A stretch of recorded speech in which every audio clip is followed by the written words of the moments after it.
Good evening, everyone. Welcome to Tuesday evening happy hour with Back to Basics Dog Training. For those of you who are joining me, I'm Leon. I'm the head trainer here over at Back to Basics Dog Training. And each and every Tuesday evening at 8 o'clock Eastern Standard Time, I bring you this live free Q&A dog training session. No questions are off limits when it comes to the behaviors of your dogs that you want help correcting. So if you're watching now, live or later on the replay, please shoot a comment in and let me know you're watching. Let me know where you're watching from. When I see the comments, I get more and more excited and I start giving more and more information. So shoot a comment, let me know you're watching, give me a shout out. I deeply appreciate it. So as always, I'm going to start off with a topic of the week until I start seeing some questions pop in.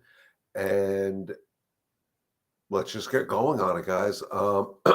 So I'm going to talk again a little bit more about insecurity. I've been getting a lot of calls about insecure dogs, dogs that are afraid of things, dogs that have separation anxiety, dogs that, don't want to walk on a leash, dogs that don't want to, the ice in the ice maker falls and the dog is scared of it.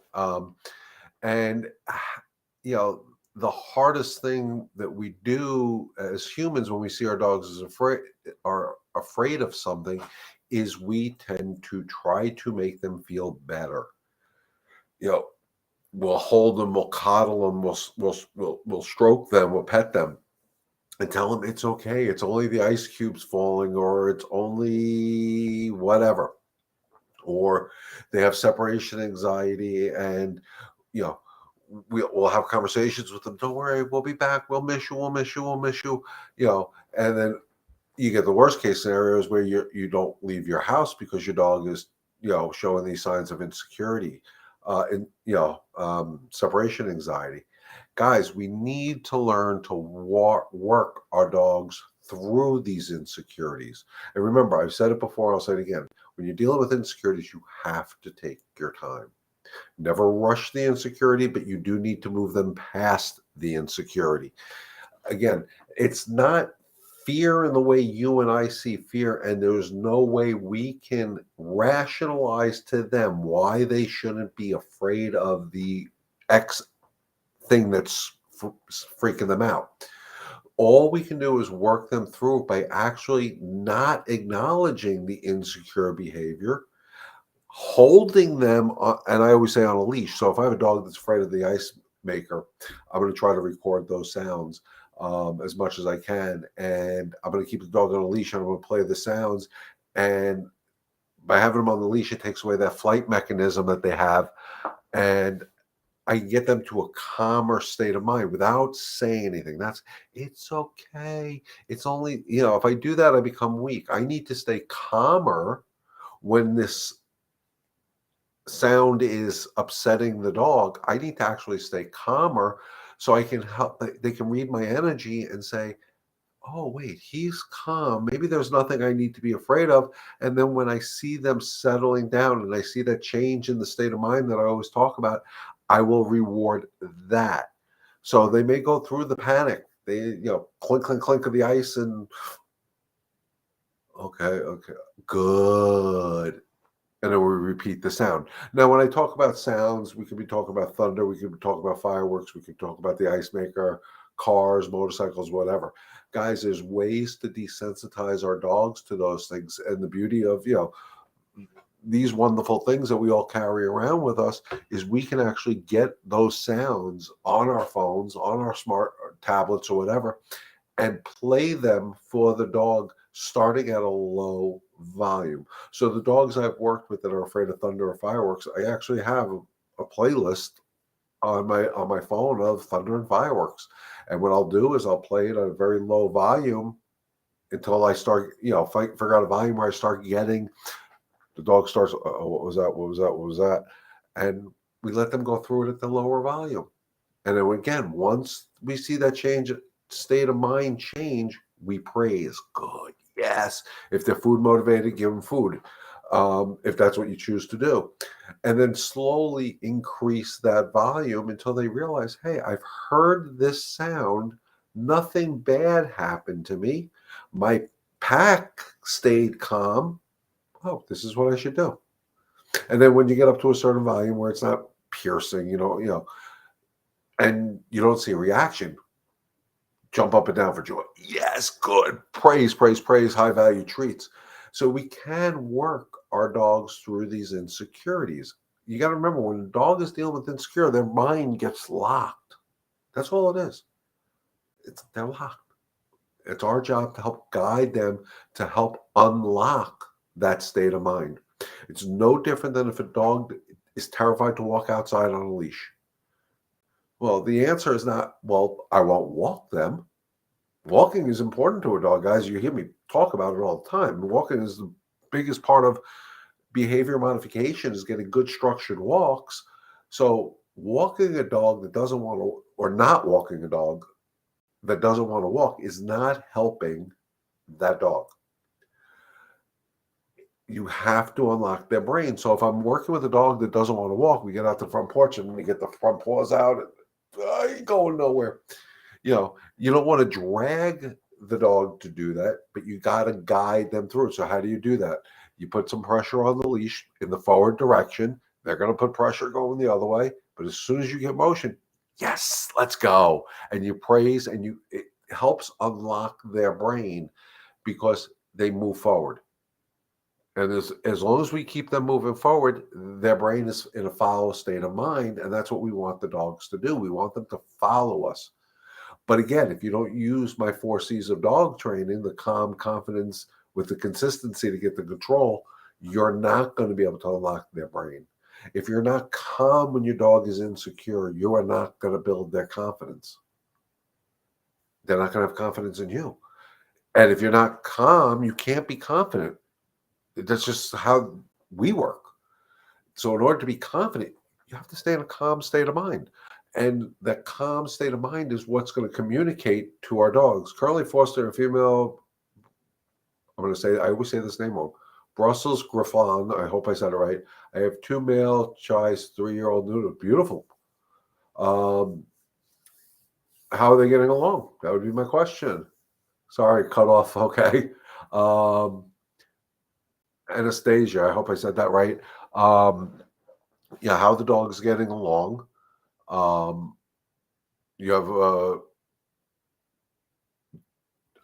for 1, 2, not well, laugh out loud. Well, what's going on? Is it that the 2 male chihuahuas are being territorial? They think they're in charge? If they are, you need to fire them. Guys, when we bring in a new dog to a home, matter of fact, on my YouTube channel, there's a video, I think, how to introduce a dog to a home. Now, when I talked about that video was more about bringing a dog into your home, and it's the only dog. When we bring dogs in and we foster dogs, or we're just adopting our own dogs, but for foster people, it is so crucial. The foster people have to give fosters a lot of credit. And I do give them a lot of credit, because they're bringing these dogs into their homes to give them a safe place to live, to feed them, to nourish them, and to show them love and support before they get placed in their forever home. But what I would love to see in my version of fostering is the foster's job is the first step of that journey.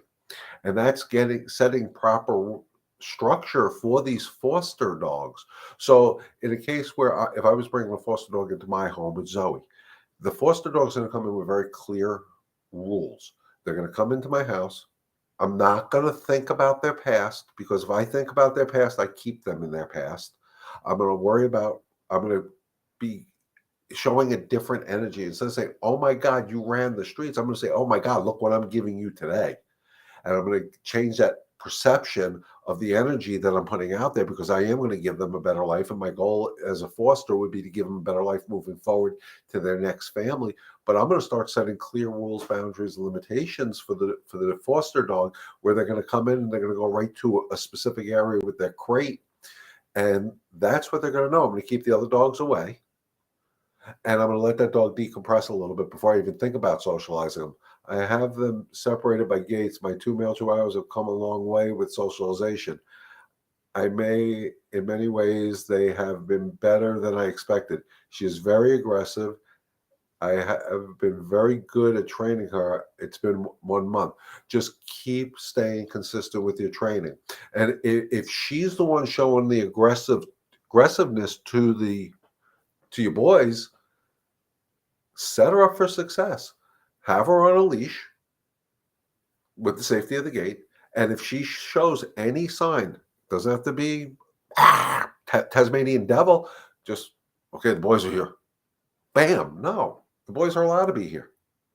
And you make the leash correction. Again, it's just a simple no. And then when you get her to the right state of mind, you praise her because we want to reward her for being calm, especially if she's showing signs of aggression. Normally, when I deal with rescue dogs that are aggressive, and I do the air quotes on purpose on this one, it's usually based out of fear. That's what it's based out of, guys. Fear is a real thing when it comes to the reaction of aggression, even though they're unsure, they're fearful of the situation. And again, you have to teach her, one, the fear is isn't necessary.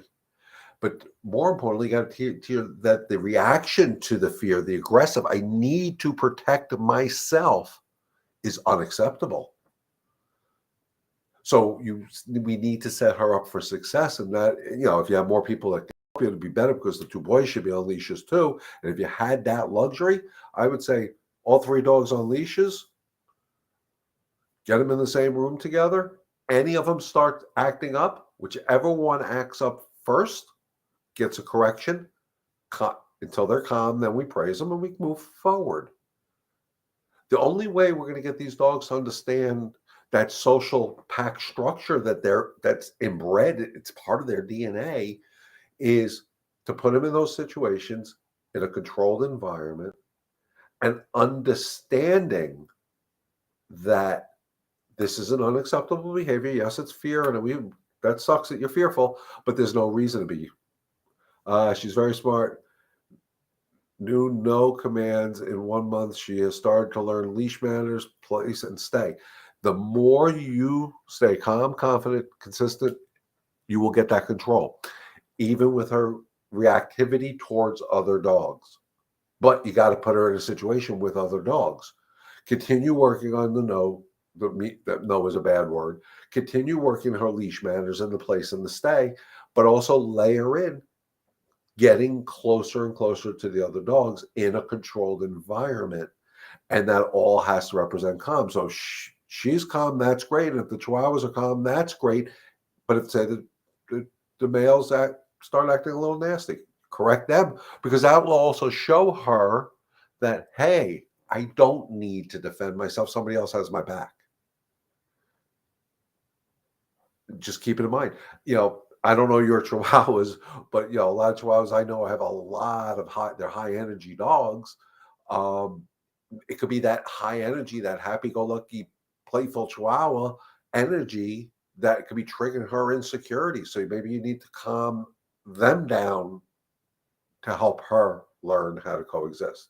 And eventually, once she says, okay, I can be with them, they're not excited. Now they're getting excited. What do I do? Then we could correct. But you have to start everything based on calm. And I hope that makes sense because it's so hard for us to understand. Just and again, I don't know if I told you guys last week about this or if you were on last week when I was talking about it. I'm working with a lovely young lady. She has two dogs. I got called for one of the dogs, Luke, who shows aggressive tendencies when somebody comes into the house, or if they're walking on the street and they see a person. Doesn't bite, just the teeth, the noise, the whole 9 yards. But what I noticed is it wasn't Luke, it was Cash. Cash, the happy-go-lucky goofball, all that excitement that Cash was creating around him created Luke to be like, I don't know what to do. Do you believe there is such a thing as barrier aggression? You talk about like cage rage? I'm not sure what barrier aggression is. If you're talking about like cage rage or they fight because the gate's there, yes, I do kind of believe that because, yeah, I'm going to use my dog as an example on that one. I take Zoe to the dog park here. Um, if a dog comes over to the gate, the fence, overly excited, Zoe starts growling. Um, starts growling. And what I do at that point is I correct Zoe. So yes, it's saying stay out of it's actually a way of Zoe in this case trying to control that area that she doesn't want the excitement in there. So she acts a little, excuse the French, bitchy there. I don't agree with it. I discipline her for it, and then I make her back away from the gate. So what I would do in that case is you have to claim the gate and the crate is if she's reacting, she's next to the gate, and the boys come over and she reacts, and then your job is to discipline. Okay, she's asking for her space. Move the chihuahuas away. If she's 5, 6 feet away from the fence of the gate and the boys come by and she lunges at the gate, no, then you discipline her. Then she's trying to be territorial aggressive. If she's in the crate, it's and she's showing these signs right now, she needs to understand that's her safe space. I would make sure no dog could go near her crate until I'm ready to control that area. I would let her learn that that's her safe space. Nobody's going to bother you in there. And then eventually start bringing the males over, have a leash on her in the crate through the bars. But at the gate, if she's by the gate and the boys come walking over and they're anything but calm, then you should correct the boys. If they're calm, then you have to correct her. It's not her gate. It's not her threshold. That's why I correct Zoe, even though I understand why she's doing it. Happy-go-lucky goofball dog rushes that fence because she sees Zoe. That they see Zoe there. That's a rude behavior that Zoe's trying to control, but I can't have Zoe control that. She has to trust me to at that point. So she gets the discipline. I understand why she's doing it, but it's not for me to discipline somebody else's dog at that point that's coming into the dog park. I can explain to them once it happens why it happened and how they should bring their dog to the dog park. But at that point, I have to discipline my dog because she acted out and she didn't look for me for guidance. Um, so if the boys are rushing the gate and she's there, she has a right to defend her territory as far as I'm concerned. You discipline the boys for coming over there excited or in anything but calm state of mind. If they're in a calm state of mind and she acts like an idiot, you disagree with her, and then you claim the gate. You claim the gate the same way I claim fences, or I claim the dinner table or the counter. That you're not allowed within this area, period. And you just move them away every time they act up. Well, go away, and you claim it. You're the alpha dog. It's hard to do. That's why I like leashes, because leashes just give me control all day long. So if I was in this situation, again, I don't know what's triggering her insecurity. It could be, are the boys excitable? Are they excitable? Are they very excited? She may not like that energy. So then, fairness to her, I would control the excitement of the boys. I stand in front. Yes, I've been trying, but not with the pop of the leash. Yeah, remember, you want to reinforce the no, that they have to understand no is a bad word. It's an uncomfortable word, not to hurt them or scare them, but just to say we don't agree with this. It has to be uncomfortable. So that's what the pop of the leash is for. And then your body language and energy, of course, can take over. So if it was me, I'd be like, nope. And then I'd be like, hey, and I always do the I love you sign. And I use my hand gestures, back away now. Even though they're on the leash, it doesn't matter. I'm still going to tell them what I want because I want to claim that barrier, that boundary. That's mine. You don't need to fight over it anymore. It's mine. I own it. I'm saying this is neutral zone. This is Switzerland here, guys. Enough of this nonsense. And you do it consistently, they get it. And all of a sudden, one day it just happens that, I've worked in homes where I've had similar situations where all of a sudden these two dogs that were fighting at the gate, I mean, All of a sudden, they're both laying down next to the gate, and people are like, whoa. And that's pretty cool. But it takes the time. And it takes that calm confidence with the consistency.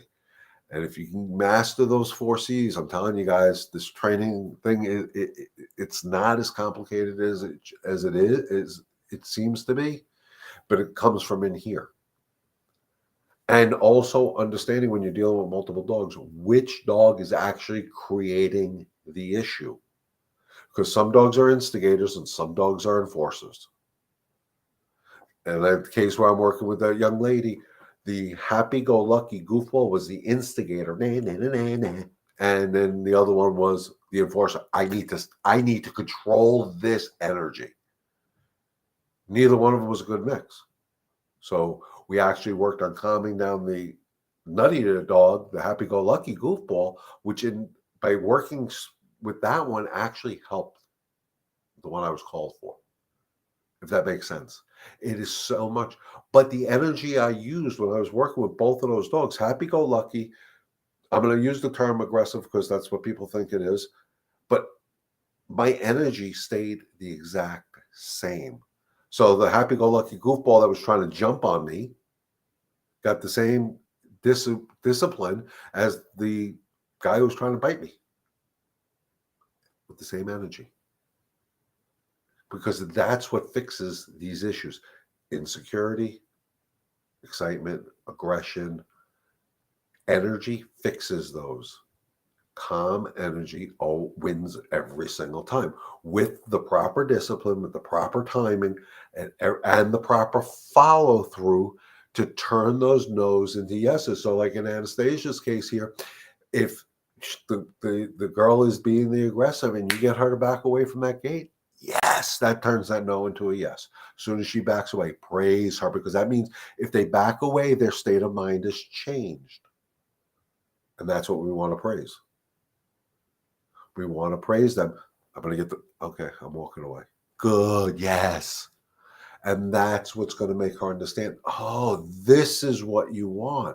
It's not just saying no, because I've said this for the last few weeks. Guys, if we're just saying no, we're not teaching how to get the yeses. We're basically abusing our animals.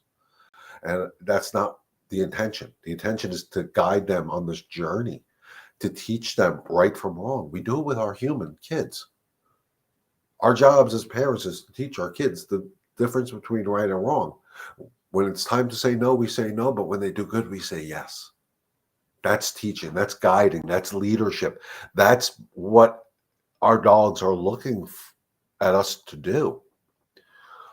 And it doesn't matter if it's a 5-pound Chihuahua or 200-pound Saint Bernard. It's all the same.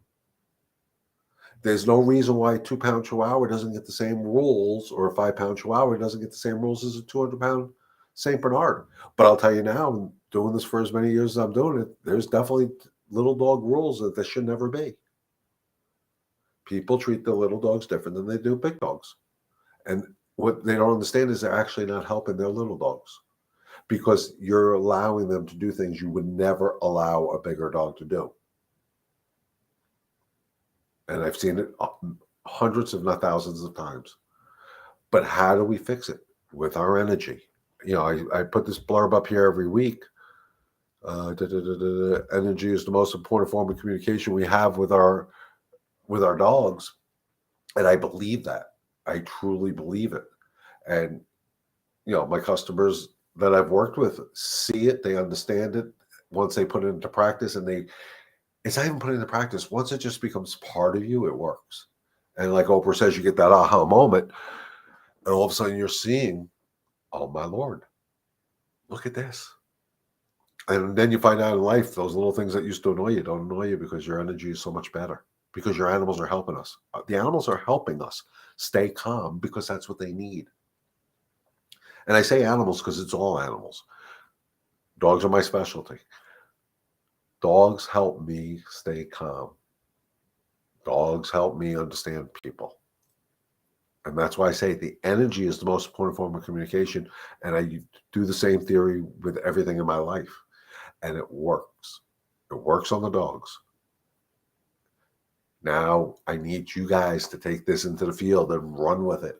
Because if you can master your energy, stop overthinking the situations. Just go there with a clear confidence, calm confidence, and know what you know that you're asking is not for them to build, the Hoover Dam. You're asking them to leave the gate alone. I'm asking you not to bark. I'm asking you to walk nicely on a leash. You're not asking for miracles. You're asking for simple things. So you go in there with calm confidence. Your dogs will follow that. They will follow that energy all day long. Hello, Andrea. This is a new Tuesday night meeting. What time starts? 8 o'clock. Every Tuesday evening, 8 o'clock Eastern Standard Time. I am live and in living color. Thank you. I appreciate your help.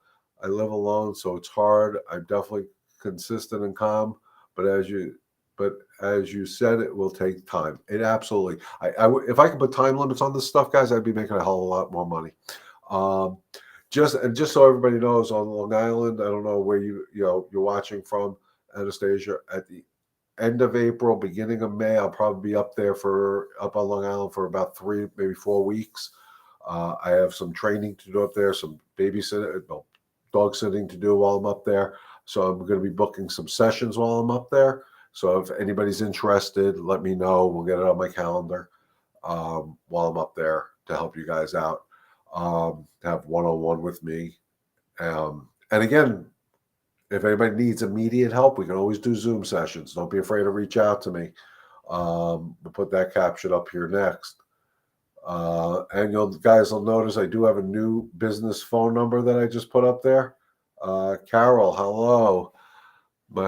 I remember my hope is a rescue who was a nervous wreck. She could be sound asleep on the couch and just a movement or sound, she will jump off the couch frantic, looking all around and just completely spooked.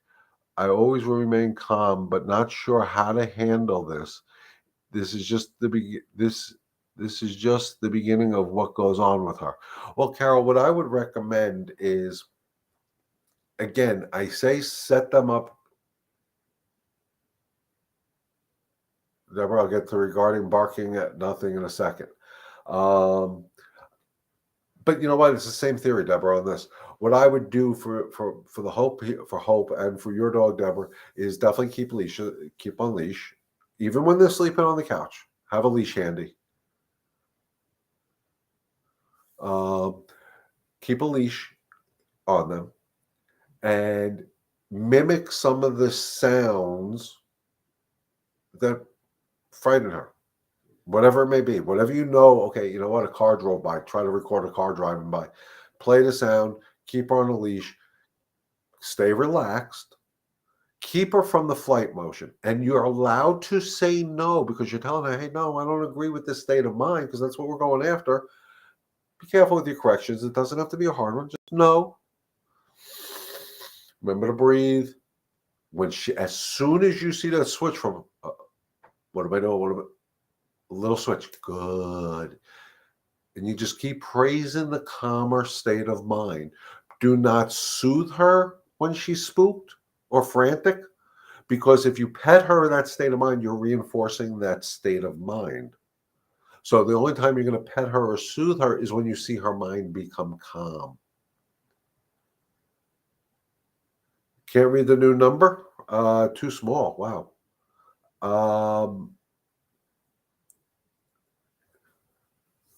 Yes. Okay. So I'll get to that in a second, Andrea. So when she gets in that frantic state of mind, it's more important for you to actually try to go even calmer. That's why I like the leash, because it acts as that communication device. Just hold her, let her go through it. As soon as you see her calm, good girl, and praise that. What you'll see over time, if you stay consistent with it, is those frantic episodes don't happen as much. For whatever reason, again, don't know her backstory, don't care about the backstory so much, because our job is to move her forward. And the other thing I would ask on this, why isn't my mouse thing moving? I hate when this thing does this. Carol, is Do you do a lot of structured walks with her where you're really in control of the whole walk because that shows her leadership? It's the trust, the bond on the leadership end of the walk, the structure of the walk, and that translates back to the house where you can start getting rid of some of these insecurities because the walk is designed for her to be structured and to be. Um, Sometimes I don't know with it is she doesn't run, just stands there looking around. I definitely stay calm. So leash her when she is sleeping. Always, I don't want to say always. You want to be able to disagree with the franticness. I like the leash because it gives me control. If she's not running, then you could probably do it different ways. And what you can do is actually snap. Hey, no, just disagree with that state of mind. So a good snap, clapping the hands. Just don't clap your hands because again, she's in an insecure state of mind. So the last thing I want to do is scare her when she's in that frantic state of mind. So I'm going to make no, but I'm going to be assertive. No, you stay calm. See the switch. Good praise the switch, guys. You see any switch? I don't care if it's a little switch. On a 0 to 10 switch, one of those. Well, if she goes from 10 to 9, praise her. She goes from 9 to 8, praise her. Because you want to praise those little switches so she understands, okay, I don't have to freak out. Mom's staying calm. That's good. She's telling me this isn't good for me. What is good for me? How do I get? And it just takes the time. Slip leashes are always good to have around, guys. What breed is Anastasia? She has two Chihuahuas and a Bichon Griffon. I always say the name wrong. I don't know why. Will be sitting on the couch, goes ballistic, all of a sudden nothing there. I tell her no, yet have yet to break her of the habit. Happens nightly. She won't listen when she's like this. So in a case like that where you can't get through their mind, guys, that's why I say if you're not going to put a leash on, have a leash on them all the time because nobody wants to keep a leash on the dog 24 hours a day, 7 days a week. Have a slip leash. Keep it with you. So when in Deborah's case here, if she starts barking, you put the leash on, then you make your no relevant. No. Or clap your hands. When they're barking is different than frantic. Barking is nothing else makes a difference.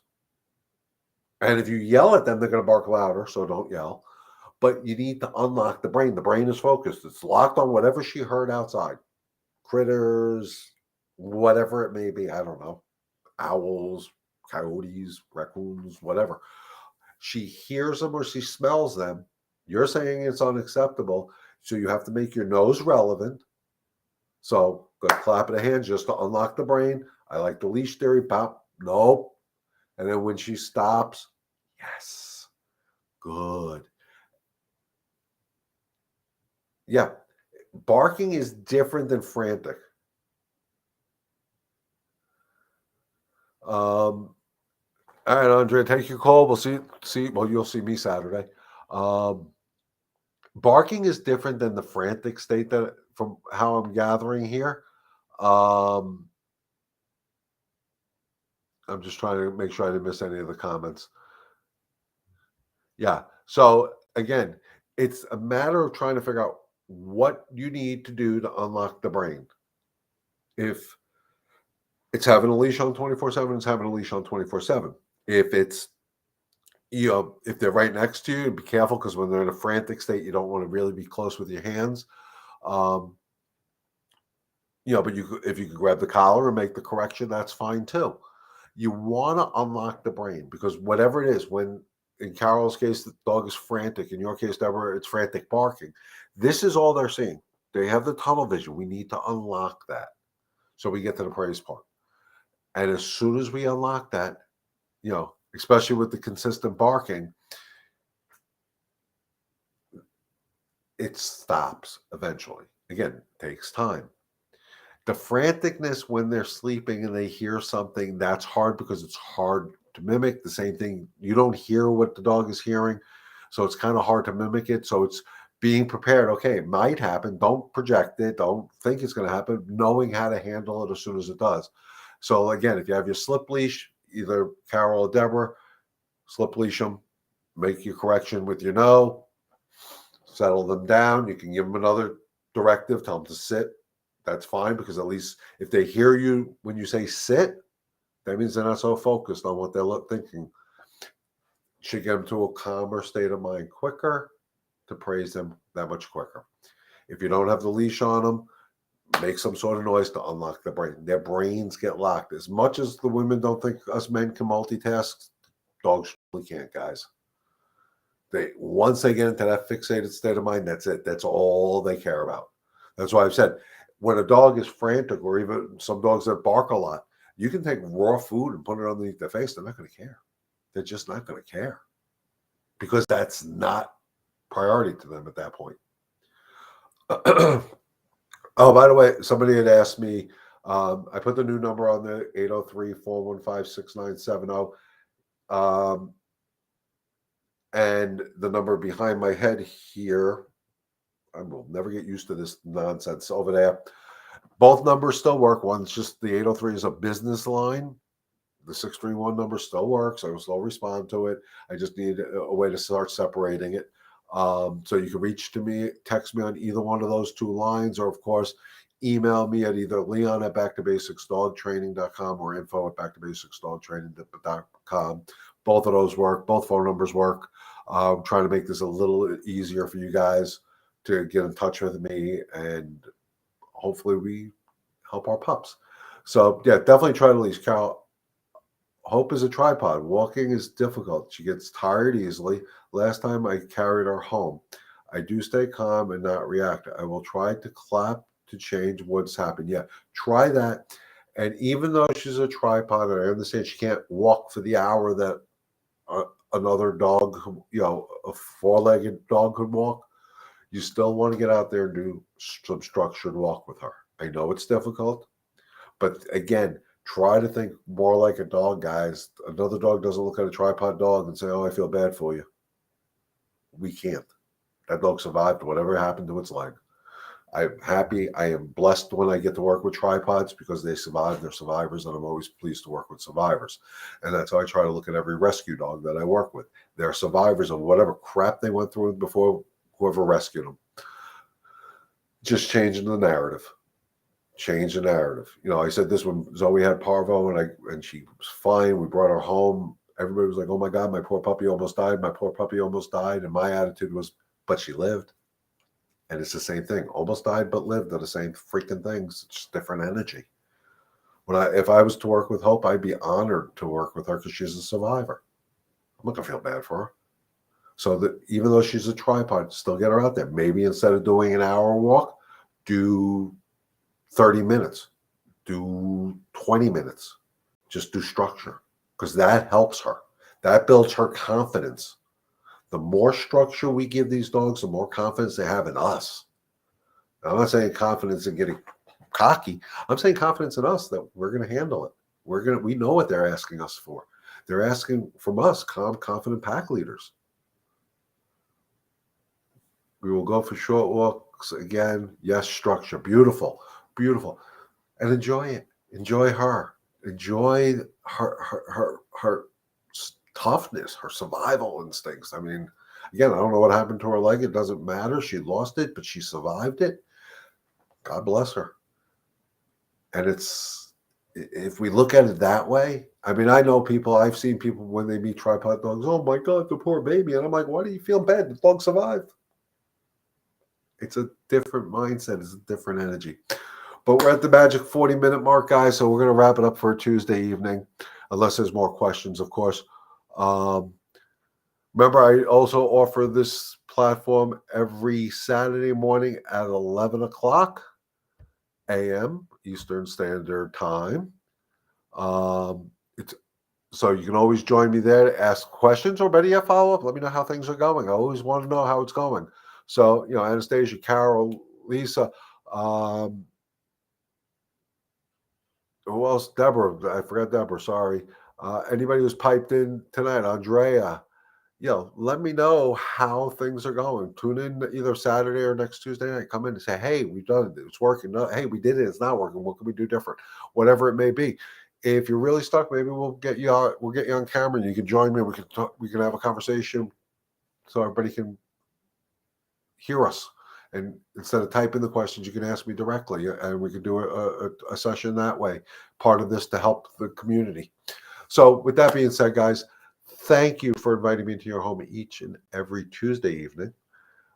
It's actually absolutely an honor and a privilege and a pleasure of mine to bring this to you. I hope you guys get some value information out of it. As always, stay healthy, stay safe. God bless.